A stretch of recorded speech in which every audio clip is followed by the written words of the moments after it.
People often say that school days are the most significant phase in one's life, as it is during this time that a person takes their first steps toward the future. Some argue that pursuing one's dreams is the highest priority, while others believe that building strong friendships or starting a memorable romance is what truly matters. However, for a young man named Yugi, all these notions seemed entirely superficial. He thought none of them were enough for a fulfilling life, as the reality outside school was vastly different and, more often than not, disappointing. Yugi believed that most of what is built during school fails to hold up in the future. People change their tastes and opinions so easily that, suddenly, the friend or love that once seemed so important becomes a completely different person. Moreover, he thought the world was full of falsehoods, and many people pretended to like things just to fit into a social group. For this reason, Yugi preferred not to get attached to these superficialities and instead focused on building something solid for his future. Still, he knew that being genuine in an environment where insincerity prevailed often led to loneliness. Even so, Yugi was determined to achieve his goals, ignoring the desire to form deep bonds. However, while organizing his school project, his conviction was put to the test. He received something unexpected, a love letter. Surprised, he decided to confront the letter's author and went to the agreed meeting spot, trying to handle the situation pragmatically. Upon arriving, he discovered the sender was Sakura, one of the most popular girls in school. Trying to maintain his composure, Yugi pretended not to understand the situation and suggested that if she had a problem with the student council, she should talk to the president. Annoyed by his evasiveness, Sakura grabbed him, pulled him close, and, looking straight into his eyes, declared that she liked him very much. Yugi, stunned and practically suffocated by the girl's embrace of love, wondered how he should respond. He had never imagined receiving a love confession, and with no plan for dealing with love, he considered rejecting her. However, there was a problem. Sakura was extremely popular, the captain of the archery club, and surrounded by loyal admirers. If he rejected her, he knew he might face retaliation from both her and her fervent fans. Furthermore, rumors circulated that Sakura could be possessive when she wanted something. Sensing Yugi's hesitation, Sakura pressed him for an answer. Would he agree to be her boyfriend or not? Despite feeling the weight of the situation, Yugi was decisive and rarely went back on his words. To escape, he resorted to a classic method. He claimed he already liked someone else. Unfortunately, at that exact moment, they heard someone else nearby using the same excuse. Outraged, Sakura questioned whether he was really going to try such a worn-out excuse on her. Although shaken by the coincidence, Yugi maintained his composure, looked directly at her, and reaffirmed that he already had someone in mind. Sakura, obviously dissatisfied with his response, stepped closer and demanded to know who this person was. Sakura then threatened poor Yugi, saying that if he didn't immediately reveal the girl he claimed to love, she would spread it all over the school that she was in love with him. Additionally, she promised to appear in his classroom every day to publicly declare her feelings and even visit his house to do it in front of his family. Unable to reject Sakura outright, as he didn't want to make his already complicated situation worse, Yugi decided to lie. He said he loved a girl named Mino, the same girl who had just rejected another boy moments earlier. Upon hearing the name, Sakura acknowledged that Mino was indeed an incredible girl. Satisfied with the answer, she relaxed. However, she noted that Mino probably didn't even know who Yugi was, considering she was about to graduate and had only a few days left at school. Relieved, Sakura decided to respect his decision, but with a mysterious smile, she promised not to give up and vowed that, in the near future, she would make Yugi her boyfriend. Before leaving, she cheerfully announced that she would visit his house the next day to personally pick him up. This was definitely not part of Yugi's plans. Later, as he reflected on the events in the student council office, Yugi convinced himself that his rejection had been perfect. However, he couldn't understand why Sakura was still so determined. What he didn't know was that Julia, the president of the student council, had been observing everything. She approached with a curious expression, casually sat on the edge of a table, and asked why he was still at school since dismissal time had already passed. Yugi replied that he was there voluntarily, finishing some council tasks. With a mischievous smile, Julia decided to reward his effort. She picked up her coffee cup, kissed it, and then placed it in front of Yugi, saying that the indirect kiss was her gift for being so dedicated. Yugi, however, refused the coffee, explaining that his mother always said drinking coffee at night would keep him awake for hours. Julia, with a sly look, retorted that she knew that very well and that was precisely her intention. She wanted him to stay awake that night because they had something special to do. With an adorable yet insistent demeanor, she convinced Yugi to accept the coffee. As he took a sip, Julia moved even closer and asked him, with a curious tone, what he thought about love. Before he could answer, Yugi noticed a love letter among his belongings on the table. Julia, now even closer, continued to press him about what he thought of that letter. Suddenly, someone knocked on the student council door. Without missing a beat, Julia wrapped her arms around Yugi more tightly, creating a charged, intense atmosphere. When the door opened, a student appeared holding his own love letter. However, upon seeing Yugi and Julia in what seemed like a romantic moment, the student became devastated and fled immediately. At that moment, Julia revealed that everything had been orchestrated by her. She needed to stage the scene because she knew the student planned to confess his feelings for her that day. Julia explained something to our hero that, in her view, was deeply frustrating. That month, she had received 25 love letters, and it was driving her absolutely crazy. As a result, she decided she needed to put an end to the situation. She revealed that she chose to use Yugi because he was the only trustworthy boy she knew and someone she considered a decent person. Thus, she assigned him this enormous responsibility. After all, once the rumor that they were together spread throughout the school, no one would dare to bother her anymore. And if anyone tried, it would be Yugi's responsibility to defend her. With an arrogant attitude, Julia teased Yugi, saying he had no idea what it was like to receive so many love letters and could never understand how she felt. It was getting late, and Julia realized she needed to leave for a commitment. However, she noticed the vice president of the student council watching her with a strange expression, as if he were angry or suspicious about something. Smiling mysteriously, Julia asked Yugi to close his eyes, saying she had something very special planned for him. Even though he was skeptical and his intuition warned him that something suspicious was about to happen, he demanded that she promise not to do anything weird before complying. As soon as he closed his eyes, he began to hear the sound of buttons being undone, which only heightened his anxiety. When Julia finally told him to open his eyes, Yugi was stunned to see her wearing a stunning black dress, leaving him completely flustered. Embarrassed, he averted his gaze but internally admitted that Julia was the most beautiful woman he had ever seen in his life. Still confused, he asked why she was doing this. Julia explained that she had a family dinner at a fancy restaurant and needed to hurry because she was already running late. Before leaving, Julia remembered that during their earlier performance, she had accidentally torn a button from Yugi's shirt. As compensation, she replaced it with a spare button she had, thanking him for all his hard work that evening. Once she left, Yugi felt exhausted and vulnerable, realizing he had been manipulated. More than that, he began to worry that others might approach him because of this confusion. Meanwhile, outside the room, Julia was visibly pleased, humming cheerfully, as her second plan for the night was also unfolding perfectly. Back inside, Yugi noticed the love letter on his desk and realized it wasn't from Julia. Curious, he opened the letter and was shocked to see the signature. It was from Nino, the most beautiful and admired girl in school, practically a queen. In the letter, Nino asked him to meet her at a nearby cafe. Nervous about the possibility of another love confession, Yugi went to the cafe. However, upon arriving, he was surprised by something completely different from what he had expected. Nino explained that Sakura had spoken to her earlier that morning, telling her that the vice president of the student council was in love with her. Sakura had also listed numerous reasons why the two of them could never be together, pointing out various flaws in Yugi. Shocked, Yugi spit out his coffee and tried desperately to explain himself. He assured Nino that it wasn't anything like what she was thinking. However, Nino, being extremely perceptive and intelligent, retorted that it sounded like a flimsy excuse he had made up to reject Sakura. Faced with this, Yugi admitted that she was absolutely right and immediately began apologizing for having used her as a kind of shield to protect himself. Once again, Nino interrupted him and bluntly asked if he would like to date her. Yugi was completely stunned, managing only to stammer that she had to be joking. However, Nino replied seriously that she would never joke about something so important. She explained that, in reality, he wouldn't be her real boyfriend but would need to pretend to be, at least in front of others. Nino revealed that she was facing a problem similar to his, though, according to her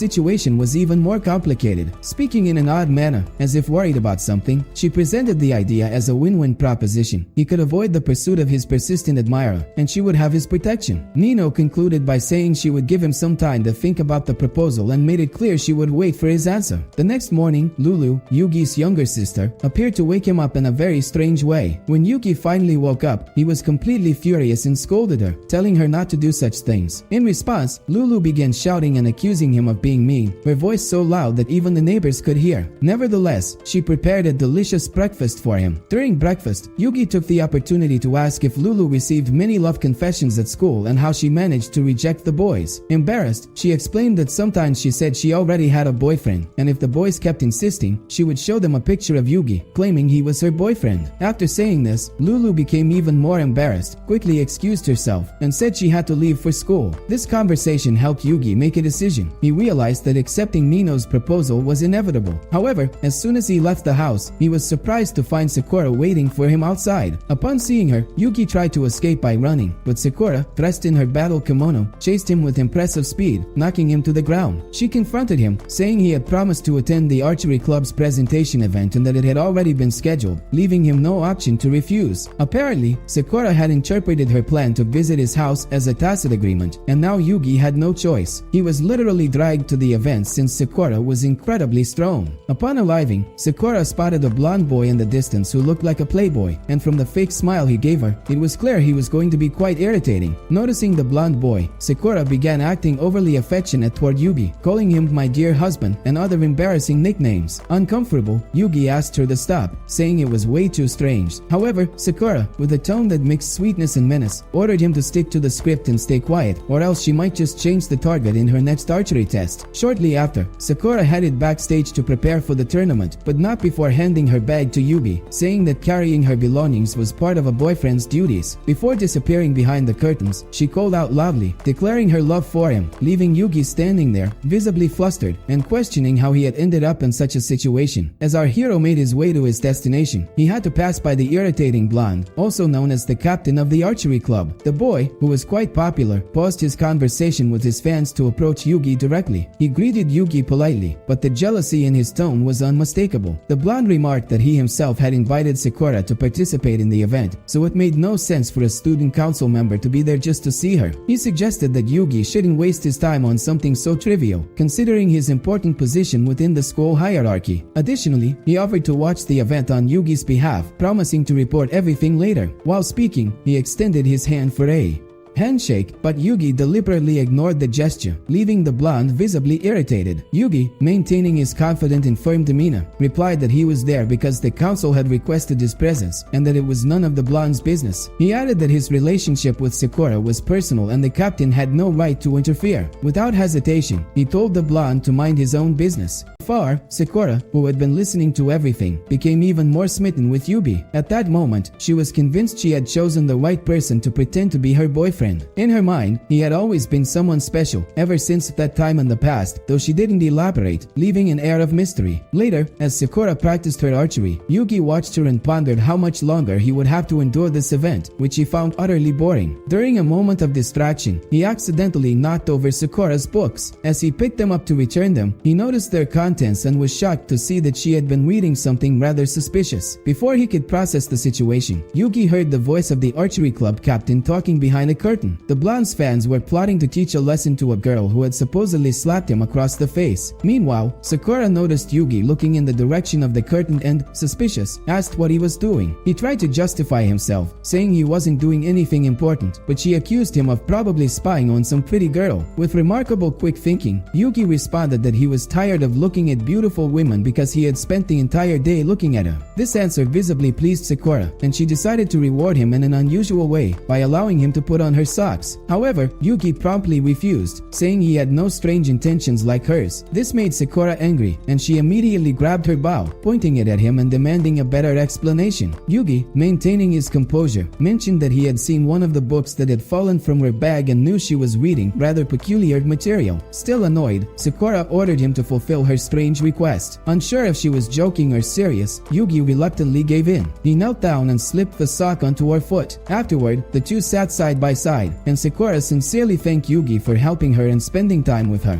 Despite the unusual circumstances, the moment seemed to deepen their connection. Yugi asked Sakura if she knew that odd blonde guy well. Immediately, her eyes sparkled with happiness, thinking Yugi was jealous. Laughing slightly, Sakura explained that the blonde was the captain of another school's team and that they didn't interact much. However, the day before, while setting up the event stage, he had intentionally bumped into her, pushing her against the wall, and asked if she was hitting on him. This behavior had infuriated Sakura, and she slapped him. Since then, she had noticed people at the event acting strangely, probably because he had been bad-mouthing her. Despite this, she claimed not to care what others thought. Sometime later, Sakura fell asleep on Yugi's arm. While she slept, Yugi began to wonder if she was just pretending. His instincts were confirmed when she peeked at him with one eye. Deciding to tease her, Yugi gently held her face and began leaning in as if to kiss her. Sakura became completely flustered, though visibly excited. However, before anything could happen, Yugi simply placed her back on the bench to let her continue resting and walked away. Furious at the prank, Sakura caught up with him and pinned him against the wall, saying he should take his feelings seriously and stop playing with hers. With a mischievous smile, Yugi replied that she had been sleeping and he had only wanted to help her. Seizing the moment, he asked if he could make it up to her, mentioning that he could do something similar to what was written in the book she she had been reading. He even read a passage from the book aloud, leaving Sakura both embarrassed and furious. Despite her irritation, she seemed to consider the idea, but ultimately called him an idiot, clearly annoyed. Sakura told him to return to school on his own, as she would follow later. While Yugi walked back, he couldn't stop thinking about what the three girls had said earlier. He began to suspect that something might happen to Sakura. His fears were confirmed when, back at the tournament, the three girls approached Sakura while she was alone. One of them, attempting to get even for the slap the blonde had received, delivered a hard slap to Sakura. However, Sakura showed no fear. With a defiant gaze, she remarked that the three of them were just like the blonde, arrogant, petty, and worthless, comparing them to insects that love to swarm together. This infuriated the girls even more, and another prepared to strike her again. At the exact moment the slap was about to land, Yugi appeared and grabbed the girl's arm, saying she wouldn't wanna mess with him. He then turned to the blonde and asked why she tolerated someone like the captain playing with her feelings, knowing full well he didn't truly like her. Yugi said he understood how she felt, as he might have gone through something similar himself, and advised her to have more self-respect. Irritated by his interference, the blonde shook Yugi off and told him to mind his own business, landing a slap on him for good measure. Yugi, now serious, gave her an intimidating look and replied that he absolutely would take care of his own business. He then went over to Sakura, picked her up in a princess carry, turned around, and began walking toward the exit. When the blonde tried to stop him again, Yugi shouted, calling out to the blonde captain, saying he knew very well the boy was watching everything from a distance. Yugi made it clear that the captain had better show himself immediately, as Yugi, being a student council representative, had the power to make things difficult and wasn't afraid to use it. The blonde stepped out from behind his hiding spot, trying to justify himself by saying he was just passing by. Before he could finish his sentence, Yugi moved like lightning, landing a direct punch to his nose. The impact was so strong that the blonde was thrown backward. Calmly, Yugi explained that this was payback for what he had done to Sakura. He warned him that if he ever tried something again, the consequences would be far worse. Still dazed, the blonde questioned what Yugi could actually do. In a serious tone, Yugi revealed that he had a WhatsApp group with representatives from other schools and access to the event's security camera footage. He knew exactly what the blonde had done when he pushed Sakura. If necessary, Yugi would send the evidence to the group and call for a meeting with the representatives. He also mentioned that the principal of the blonde's school would be obligated to attend the meeting, and since he knew she despised such situations, a request for the blonde's expulsion would be inevitable. Even though his father paid the school's tuition, there would be no way for him to continue attending. Yugi concluded by ordering him to stay quiet, claimed the punch was from falling down the stairs if anyone asked, and never look at Sakura again. Terrified, the blonde dropped to his knees and begged for forgiveness, pleading with Yugi not to go through with the plan. The girls who had been with him, embarrassed by the scene, distanced themselves and left. Later, as Yugi rested by the riverside, Sakura approached with a can of soda and offered it to him. Curious, she asked how he had known the girls would go after her. Yugi explained that he had deduced it, given that the blonde was playing the victim, and it was obvious he would try something to harm her. Sakura, her eyes sparkling, remarked that he seemed like the hero of a story, coming to save the kitty princess. Yugi, however, responded sarcastically, saying he didn't see any kitty princess around. Despite the teasing, Sakura wasn't fazed. Full of energy, she declared that she would do whatever it took to make Yugi fall in love with her, no matter the cost. Later that evening, while Yugi was washing dishes at home, he received a message from Sakura asking why he had run off so suddenly. Of course, he couldn't tell her that he was embarrassed by all her love declarations. Just then, Lulu, his younger sister, heard the sound of his phone and asked if he was talking to a girl. Startled, Yugi quickly replied that it was just a notification about a purchase he had made for her. Lulu, being sharp and suspicious, didn't buy the story. Determined to uncover the truth, she launched into an intense battle for the phone. Surprisingly, she won, but when she tried to unlock the device, she realized the password wasn't her birthday. Feeling irritated and betrayed, Lulu decided to punish him by hiding the phone in a spot so secret that he would never find it. However, while attempting to hide it, she tripped and the phone fell to the ground, revealing that her secret spot didn't actually exist. Frustrated by the failure of her plan, Lulu became visibly depressed. Seeing his sister's state, Yugi felt pity for her. Trying to console her, he told her it was all just a matter of time. Even so, Lulu remained noticeably upset. Feeling guilty for making Lulu sad, Yugi offered to do whatever she wanted. Taking advantage of her brother's compassion, she asked him to lie down on the couch with his head on a pillow so she could clean his ears. All Lulu wanted was to take care of the brother she adored. While she focused on the task, Yugi's phone buzzed with a new message. Turning away, he said he needed to check his phone but insisted she couldn't see what was on it. When he checked, he saw two messages, one from President Juliet and another from Sakura, his kitty princess. After reading both, Yugi felt so overwhelmed that he began to consider skipping school the next day. However, Lulu gently reminded reminded him that the next day was Saturday and also the day of her dance competition. He wouldn't have classes but needed to attend her event to support her. Yugi promised Lulu he would never miss her performance. At that moment, it became clear that Lulu, despite her cuteness, was also one of the most intimidating figures in the story. Satisfied, she went off to her room to sleep. Finally alone, Yugi returned to his messages. The president had sent another one, complaining that he had seen her earlier message but hadn't responded. She said that, because of this, she would come to his house the next day so they could play video games together.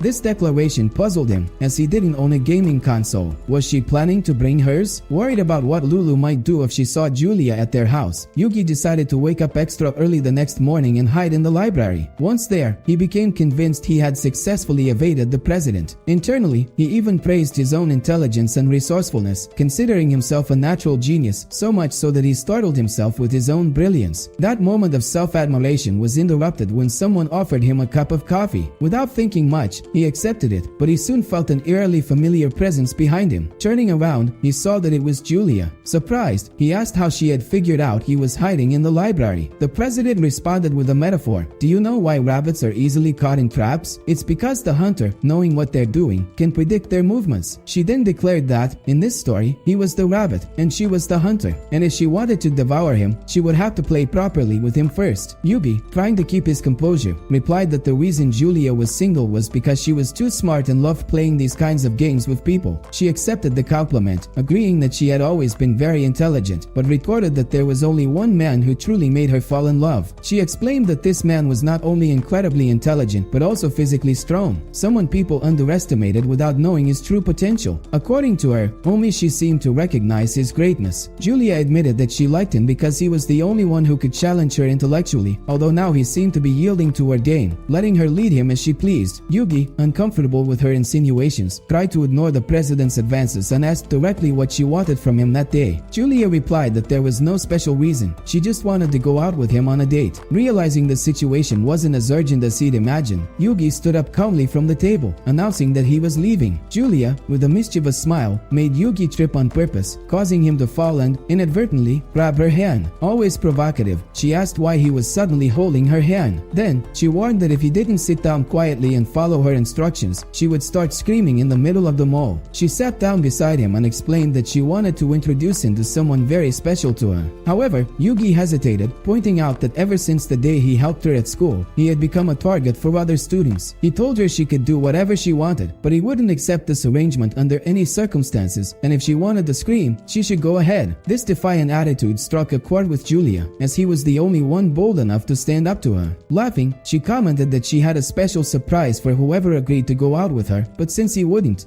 except she would have to find someone else to give the gift to. When Yuki saw the gift, his eyes lit up. It was a limited edition copy of the new Resident Evil 4 remake, which hadn't even gone on pre-order yet. With this simple trick, Julia easily convinced him to agree to the arrangement, and, surprisingly, she really did have a gaming console, something Yugi hadn't known. After leaving the store, Yugi asked what exactly he would have to do on this date. Julia explained that she wanted to introduce him to the son of a business associate of her family, someone very influential. She revealed that she had met him several times in the past, accompanied by her parents, and that the two had been suggested as a potential couple. According to her, her parents believed he would make a good husband for her. Despite all her attempts to avoid this arranged meeting, Julia hadn't been able to escape this time. Yugi suggests that Julia simply refuse the arrangement, but she responds that it's not that simple, otherwise she would have already done so. During their conversation, she admits that she feels nothing for the man in question because she's already in love with someone else. Teasing, she says that if she had met Yubi earlier, she might have considered marrying the other man, but now that she's found someone special, that's no longer an option. Comparing her life to a fairy tale, she remarks that she's like a rich princess who fell in love with a commoner. As she hugs him, a voice unexpectedly calls out Yugi's name. It's Nino, standing right in front of them. She hands him a coupon for the same cafe where they had met before and, not wanting to interrupt their date, quickly leaves. After she's gone, Yugi realizes the hidden meaning behind the gesture. He had promised to give Nino an answer to the proposal she made earlier. However, the coupon had a time limit that almost exactly coincided with the start of Lulu's performance. To make things worse, he still had to fulfill his promise to Julia to get the game. As Yugi stands frozen, lost in thought, Julia watches him, intrigued, wondering what that girl wanted with her rabbit. Desperate, Yugi begins calculating mentally how to resolve the mess. Without a word, he looks at Julia, grabs her hand, and pulls her along as they dash through the city. After an intense run, they finally arrive at the location where Julia had arranged to meet the man. The bespectacled man immediately looks irritated when he notices Julia isn't alone. He asks who the boy is, and Julia, with a casual smile, explains that she invited Yugi to accompany her. She then asks the man if he has a problem with that. Trying to hide his displeasure, he responds that he doesn't, saying that any friend of hers is also his friend. Internally, however, he's furious to see Yugi holding Julia's hand. The meeting begins, but Julia's plan quickly starts to unravel. Although intelligent, Yugi is incredibly naive and soon starts getting along with the man, almost becoming friends. This frustrates Julia, as her intention in bringing Yugi was to pretend he was her boyfriend, not to help him befriend the enemy. Determined to regain control, Julia approaches Yugi with a piece of meat and asks, in a provocative tone, if he needs help eating since he won't stop talking. The scene irritates the bespectacled man, who abruptly stands up and says that Yugi seems like a very pleasant person and that they'll probably become good friends. Trying to mask his jealousy, he decides to order several bottles of the house's special wine, claiming that everyone must try it. While discussing which wine to choose, the man takes advantage of a distracted moment to slip his wallet into Yugi's pocket without him noticing. Julia, seeing an opportunity, pretends to feel unwell and collapses onto Yugi, who, already a bit tipsy, doesn't notice the intent behind her action. The scene, of course, infuriates the bespectacled man even further. The three of them began drinking wine, but after just one glass, Yugi passed out, completely out of it. The bespectacled man offered to continue talking with Julia while Yugi rested, but she refused, saying she wouldn't talk to him and preferred to wait for Yugi to recover. Seeing his attempt to get closer fail, the man decided to put his plan into action. He pretended to go pay the bill while Julia, visibly uncomfortable, stayed beside Yugi. Half conscious, Yugi murmured something in her ear, saying that she smelled really nice. This left Julia completely flustered. Suddenly, the bespectacled man returned, shouting that his wallet was missing. He found it in Yugi's pocket, grabbed it, and accused Yugi of theft, threatening to call the police. Julia, who knew Yugi's character well, stood up furiously. She threw a glass of water in the man's face and, while he was wet and disoriented, placed her foot on the table, making it clear that this would be the last time she tolerated such behavior. With an intimidating stance, Julia warned him that he could mess with her or even her family, but if he ever tried to harm Yugi again, he would regret it deeply. Her tone was so threatening that the man, knowing the power of Julia's family, immediately backed off, visibly shaken. After the confrontation, Julia helped Yugi out of the restaurant and brought him to a nearby park, where she had him lie down on a bench to rest. When Yugi finally regained consciousness, he thanked her sincerely for taking care of him. With the outing finally over, Yugi realized he had no time to waste. The dance competition his sister was participating in was about to start. He tried to say a quick goodbye, explaining that he needed to leave. However, to his surprise, Julia revealed that she had a VIP ticket for the event and knew his sister would be performing. Intrigued, she insisted on attending the performance with him. Now Yugi had no choice but to go to the show accompanied by the president. A curious detail was that, despite being Lulu's brother, he didn't have a VIP ticket, but Julia made sure to purchase one so he could sit next to her. Upon arriving at the theater, Yugi seemed to have completely forgotten about his commitment to Nino, as he was entirely engrossed in the show. As Lulu danced on stage, it became clear that Yugi was an appreciator of this dance style, especially because his little sister made him watch performances almost every day.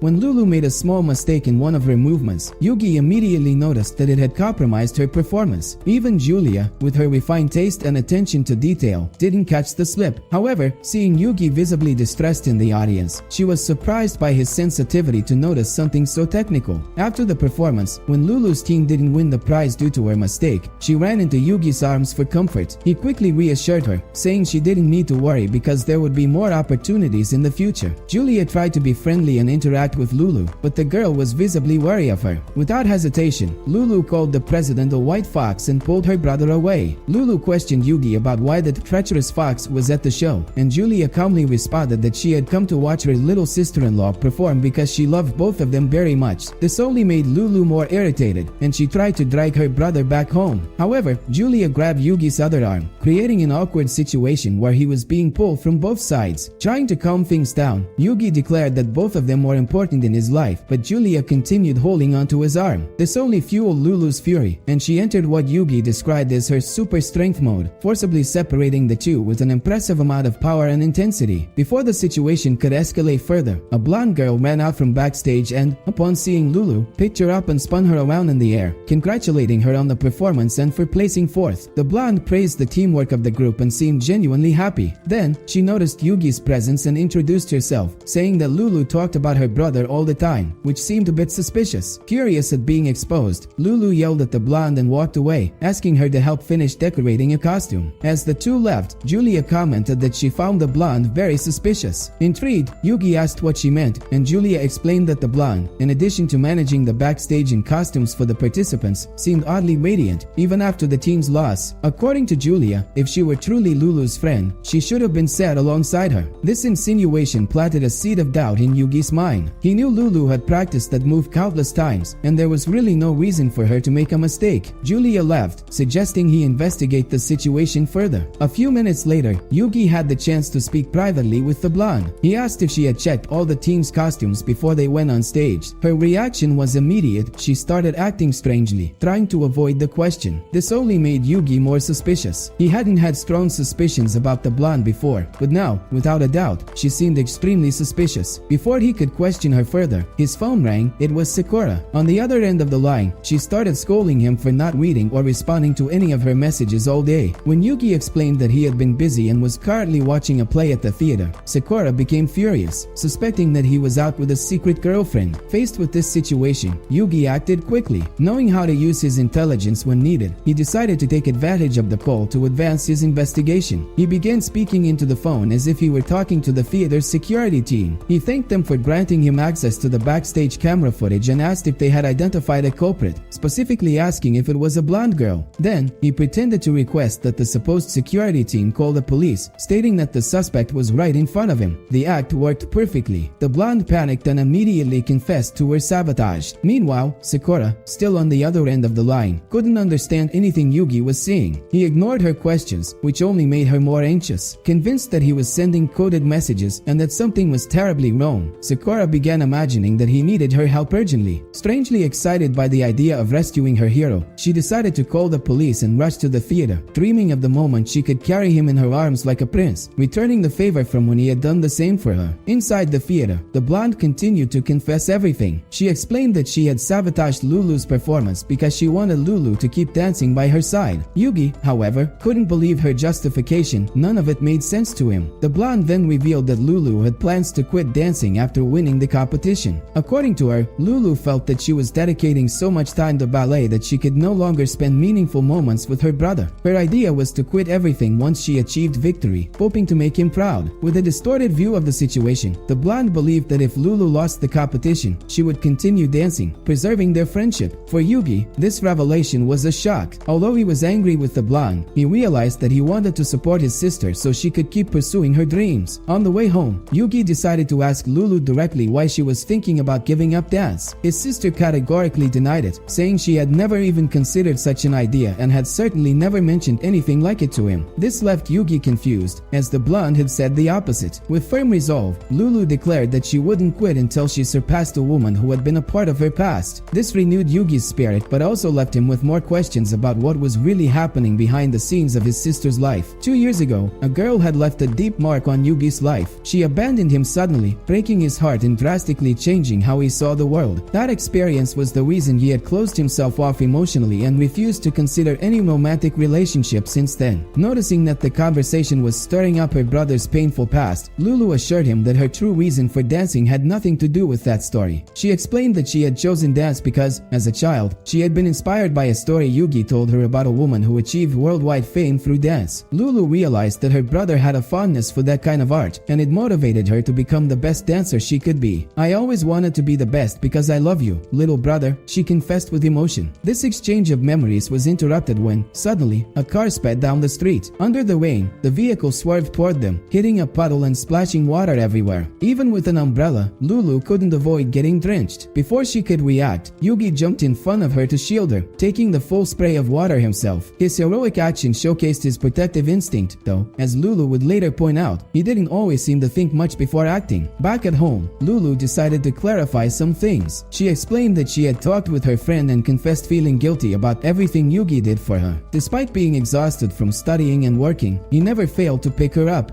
after practice, something she deeply admired. However, his excessive dedication made her feel bad because she didn't want him to push himself so hard for her sake. Over time, Lulu had grown to love dancing and didn't want to give it up, but she also wanted to take care of her brother. Yugi, in his caring and protective way, firmly told her that, as her older brother, it was his duty to look after her. This gesture moved Lulu, who quickly returned to her cheerful and playful self, saying she would help dry him off since he was soaking wet from the rain. At that moment, however, Yugi remembered something important. He had completely forgotten his commitment to Nino. Without wasting time, he ran toward the cafe, hoping she was still there. Fortunately, he was right. Nino was still waiting for him patiently. She explained that she knew he was probably busy and had decided to wait, despite Sakura sending her several frantic messages, claiming that Yugi had been taken by someone and that she was about to call the police. However, the queen of the school managed to calm Sakura down, arguing that Yugi was likely occupied with something important and had made up an excuse to avoid explaining. This intervention stopped Sakura from calling the authorities.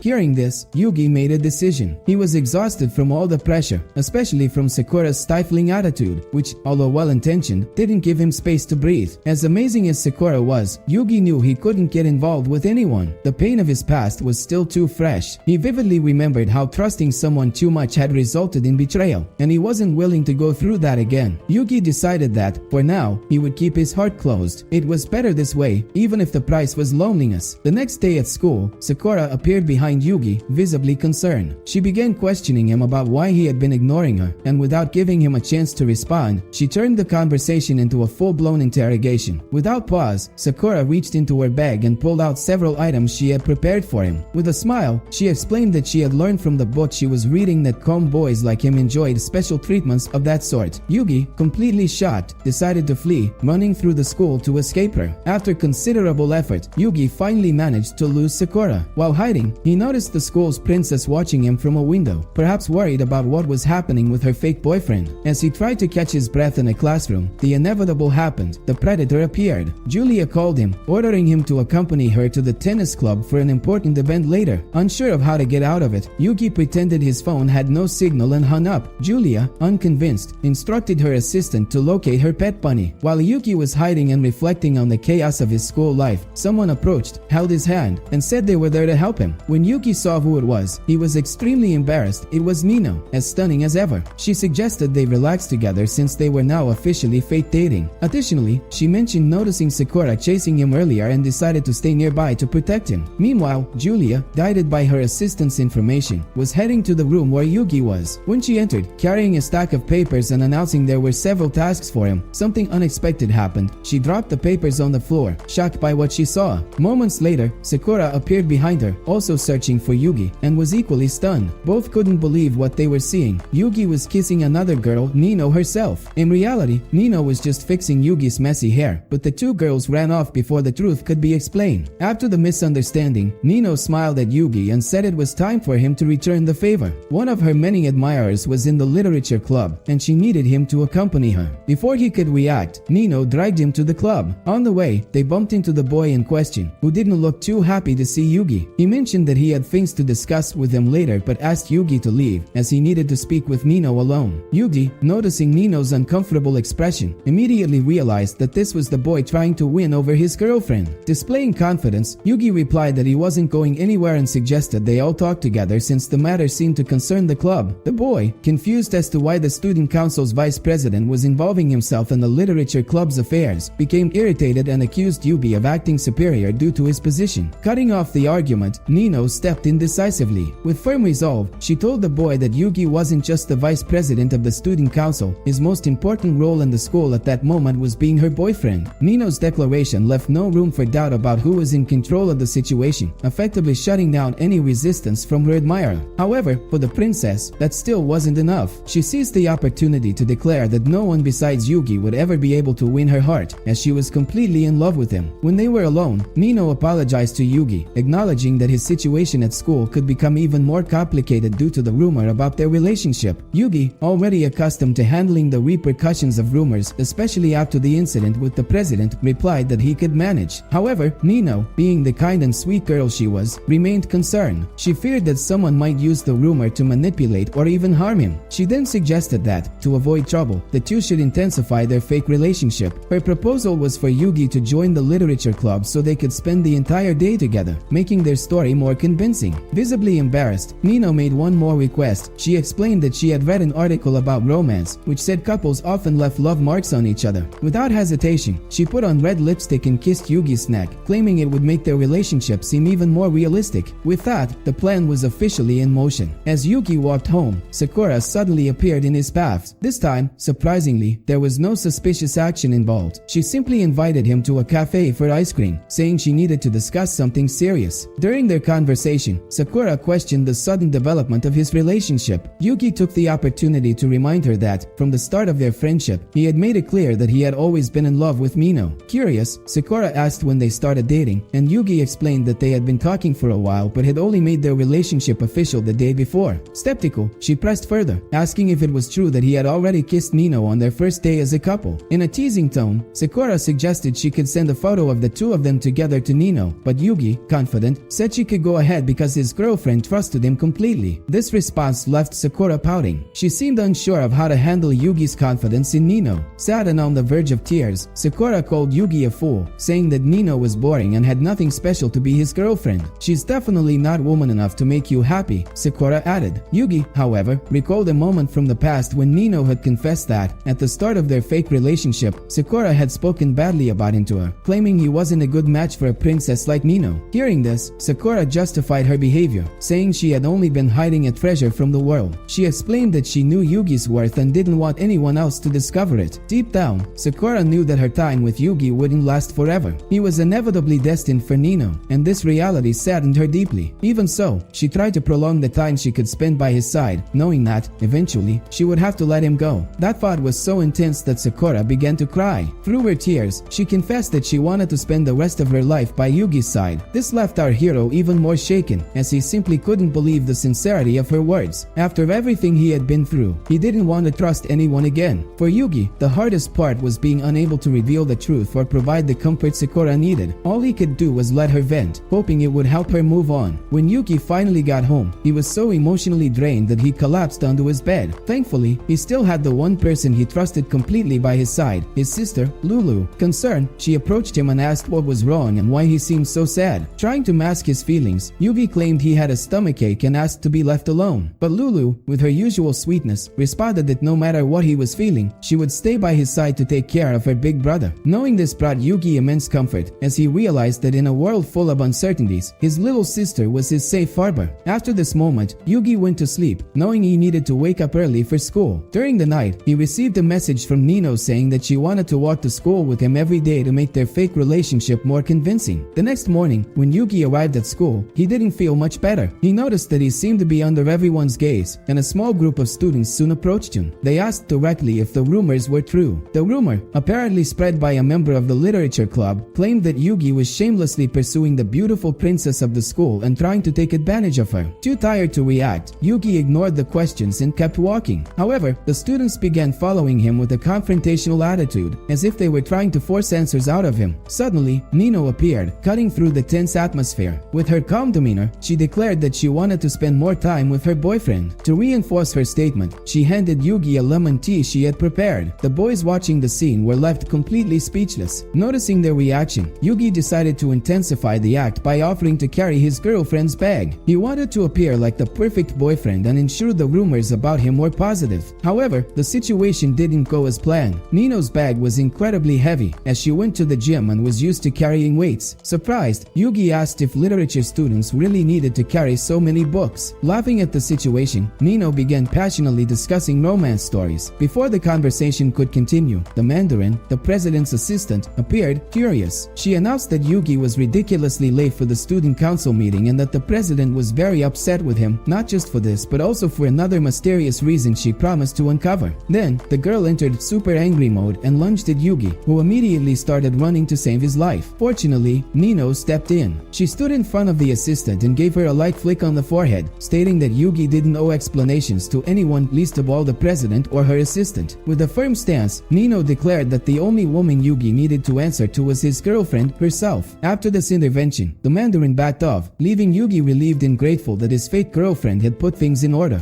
Our hero walked with Nino toward the student council meeting. The two walked side by side while the president's assistant, known as Mandarin, followed behind, completely silent silent and visibly furious with him. After a while, she broke the silence, asking directly if he had informed the president about his relationship. Without hesitation, Yugi responded, in a provocative tone, that it was impossible for the president not to have noticed, considering he had kissed his girlfriend right in front of everyone. This response left the Mandarin even more irritated, insisting that he should apologize to the president. When they finally arrived at the student council room, the Mandarin kicked the door open with force and theatrically announced that she had brought the president's pet bunny. Before leaving, she declared that no one would leave the room until all their issues were completely resolved. Clearly satisfied, she closed the door, leaving the two alone. Inside the room, Julia tried to regain her authoritative demeanor, but it was clear she was slightly saddened by the situation. Despite this, she began discussing Yugi's duties and responsibilities on the council. In an attempt to provoke him, she leaned across the table, just as she had done on previous occasions. However, this time, Yugi was prepared and completely ignored the gesture, focusing instead on organizing the stack of documents in front of him. As he worked, Julia started flirting shamelessly, using all her persuasive skills. Watching from a distance, the Mandarin, who hadn't completely left the area, grew restless. Determined to act, she pulled Julia out of the room and confronted her. She told Julia that the president was being far too passive and needed to be more aggressive if she really wanted to win over that stubborn boy. Julia, however, responded calmly, saying she knew exactly how to handle her bunny and didn't need any interference. The Mandarin retorted, reminding Julia